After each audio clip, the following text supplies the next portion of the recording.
Welcome back to the MMA Business Hour, everyone. In today's episode, I want to break down the entire UFC 291 card and give you my thoughts on each and every fight throughout the whole card.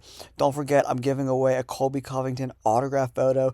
If we get to over 4,000 subscribers by the end of August and you leave a comment saying subscribed in one of the video's comments below, you will be in the running to win the autograph. All right, we open up the card with Miranda Maverick and Priscilla Cachoeira. Cachoeira, her ground game is absolute garbage. She looked terrible, super overmatched. And Miranda Maverick, her last performance was absolutely horrible. So that just shows you where Priscilla Cachoeira is. She is a really aggressive fighter. She likes to fight. She's just not very good at it. Actually, she sucks pretty bad. Miranda Maverick got the W with the armbar in the third round. She was able to survive the first couple rounds, but Cachoeira, this was like one of the most low-level fights I've ever seen. It was horrible to watch. But every other card on UFC 291 was pretty freaking awesome. Let's move on to Eros Medic versus Matthew Semelsberger. I had a couple parlays with Semelsberger in it, and he looked terrible, man. What a terrible performance by him. I thought he was going to win, but Medic, going up a weight class, improved his record to 9-1. And pretty much, Semelsberger's had success in the first round. We thought he was going to cruise to a victory, and then Medic just kind of took over the fight, landed that spinning back fist, and then finished him on the ground. Great win for Medic, and Semelsberger, not great, bro. Then we move on to Jake Matthews, who seems to be really coming into his own, winning by submission, a rear naked choke to put an end to Darius Flowers. Jake Matthews landed this really great body kick to the lower abdomen of Flowers, but Flowers played it off like it was a nut shot, dropped to his knees, and really played it up well because the replays clearly showed that kick landed at the lower abdomen. It might have glanced the cup, but not the way Flowers hit the deck. But it didn't matter anyway. He got up, choked him out. That was the end of the fight. Then we move on to Kopylov versus Ribeiro. Kopylov once again showed that he is a top contender. He's a good fighter, man. He's got really good kickboxing. He's got a really good jab. That right jab paid dividends against Ribeiro, and then he landed that head kick in the second round to put out his lights. Kopylov's a good fighter, man. Well, I'm excited to see where he goes next at 185. We'll see what happens, man. I don't know if he's going to be ever a top 5 guy, but he's a decent fighter for sure. And then we move on to a very competitive fight between CJ Vergara and Vicente Salvador. This was a back and forth fight. It could have went either way at 125. It wasn't the most exciting fight, but nonetheless, Vergara got the decision victory. Salvador looked a little bum. He was like the longer, lengthier fighter, but Vergara's boxing was pretty clean and crisp, landing the better shots in the fight. But it was a close fight. I wouldn't have been mad either way where this fight went.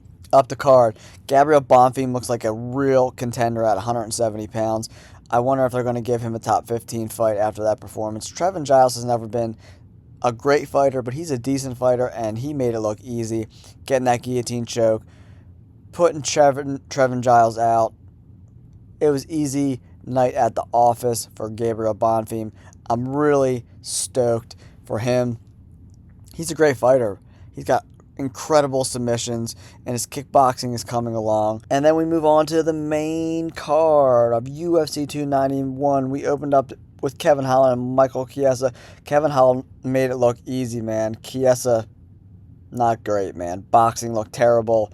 And then he got hit with a knee, dropped down. Kevin Holland was able to get the Darce choke and submit Michael Chiesa. I don't know where Chiesa goes from here, man.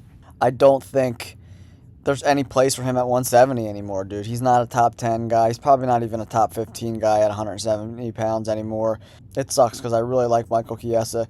He's a good dude. He's one of the good guys in the organization. But I think that's a wrap on Michael Chiesa. Kevin Holland wins by Darce choke pretty easily in the first round. Halfway through the first round, the fight's over. Chiesa, sorry, bro, but I think you might be cooked. And then we go on to the Bobby Green-Tony Ferguson fight. Tony Ferguson had a little success early in the fight. He rocked Bobby Green a couple times, but he really showed his age, man. He's so old. He's so hittable. The dude needs to retire, man. Then he got a pretty gnarly eye poke. I think that was in the first round. And I don't know, man. I just think Tony Ferguson's cooked. He fell to 25-9. It's crazy. He lost 6. This is the 6th fight he lost in a row. He was 25-3 and then he lost 6 fights in a row, man. The UFC needs to do him a solid and just be like, hey, dude, that's a wrap. Peace out, Tony Ferguson. You're cooked. It was fun while it lasted, bro, but it's over for you, man. Look yourself in the mirror. You got to be honest with yourself. You can't do it anymore. You can't. But what's going to happen? The UFC is going to cut him. He's going to go to PFL and fight bums. Maybe he'll get some victories there, but he's not a top guy in the UFC anymore. He's not even a top 25 guy anymore. Because Bobby Green, he didn't look great. He didn't have a great performance, and he still beat Tony Ferguson, who is washed. I don't know what's next for Bobby Green. I don't think he's a top 10 guy, but we'll see what happens. And then we went on to a crazy fight between Derek Lewis and Marcos Rogerio de Lima. The bell rings. Fucking Derek Lewis flies through the air, does that switch knee, bang, lands right on the chin, dude. Puts de Lima down. He survives a little bit, but not long enough. Wow. I think a lot of people thought de Lima was going to beat Derek Lewis. Derek Lewis looked in great shape, man. This was his last fight on this contract for the UFC, so he put on a hell of a performance, and hopefully he gets like a 3 or 5 fight deal, gets paid some serious cash. He is hilarious. He took his fucking pants off, man. Oh my god. He's running around. Oh, dude, he's hilarious. He took out his cup and launched that. He's one of the funniest guys I've ever seen in the UFC. He needs his own podcast, man, because he cracks me the hell up. He's a class act. He's great for the UFC. And when he shows up in his shape, man, he can really fight. He's been, he's put on some lackluster performances as of late. But, man, it was so great to see Derek Lewis get a win, going from the prelims to the UFC pay-per-view card, and then getting that flying knee knockout and finishing the fight on the ground. Awesome, dude. Derek Lewis, you're the man. De Lima, that sucks, dude. I don't know what you were doing, dude. Get your hands up. What the heck happened? And then we move on to the Alex Pereira-Jan Blachowicz fight. I don't know, man. What do you guys think? Who do you guys think won this fight? I think the powers that be in UFC told these judges, hey, if it's close, you got to go with Pereira because Blachowicz is 40. He looked 40. They both did not put on a good performance. They both looked pretty gassed pretty early. And their power was zapped. It was, I don't know, not the best fight on the card for sure. I think Blachowicz won, maybe, the first 2 rounds. I don't know. But then, again, in the 3rd round, Pereira was landing the better strikes. Blachowicz just doesn't fight with any urgency, dude. What the hell are you doing, man? For Christ's sake, Blachowicz, fight. He lulls people to sleep, and he lulls himself to sleep. It's like he's bobbing and weaving, and the dude's just like taking a nap in the goddamn octagon. Blachowicz, what the hell is going on? You could have won that fight. Take him down, dude. What are you doing, man? Another fight like the Ankalaev fight, he could have probably finished or at least won the fight, but he just disappears in the second half of fights.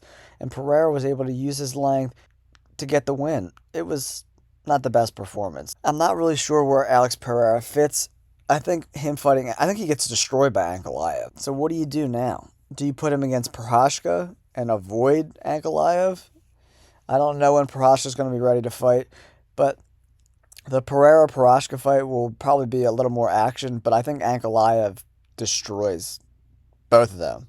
I don't have a lot to say about this Pereira-Blachowicz fight because it was a pretty boring fight, actually. I mean, for a 3-round fight, you thought the action would be pressed a little bit more, but it seems like after the first round, they were both pretty tired. Blachowicz was wrestling early, and I think he gassed himself out. He really looked his age. He's 40. I don't know. I don't think the UFC loves Blachowicz because he's a boring fighter. They need some more excitement. So I think the Pereira-Prochazka fight is probably what they're going to do next, even though I think Ankalaev should be fighting for the title and not Pereira. But if Prochazka's not ready, then you do Pereira versus Ankalaev and see where the dust settles. Now we're going to move on to the main event for the BMF title. Justin Gaethje lands an incredible right high kick that slipped right past Poirier's guard, hit him in the back of the head, put his lights out, and he landed one hammer fist, and Herb Deep slid in there to save Poirier, and Justin Gaethje is the new BMF champ. Poirier was having some success in the first round. He hurt Justin Gaethje bad twice, where Gaethje was on really wobbly legs, but Poirier didn't have the urgency to finish the fight. He didn't want to run into something, so he went pretty cautious in there to try to finish Gaethje, but it wasn't enough.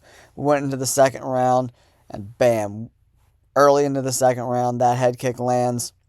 to the back of the head of Dustin Poirier, ends the fight. Justin Gaethje is the BMF title holder. It looks like he's going to fight the winner of Oliveira and Makhachev, and I think Makhachev is going to easily run through Oliveira again, unless Oliveira has a totally different game plan. But man, I know Justin Gaethje said he might not want to fight McGregor because of the steroid allegations or whatever, but man, that would be such a great fight. Justin Gaethje versus Conor McGregor, oh my gosh, that would be absolute fireworks. I'm not sure if the McGregor-Chandler fight's going to happen, but if that fight happens and McGregor's able to win, that fight against Justin Gaethje would be absolute fireworks. Thank you guys so much for tuning into the video. Let me know in the comments below your thoughts on UFC 291, and we'll talk about these fights, what's next for these guys, and some possible bets maybe for next week. Sandhagen versus Font. Thanks for tuning in. We'll catch you guys on the next fight. Peace.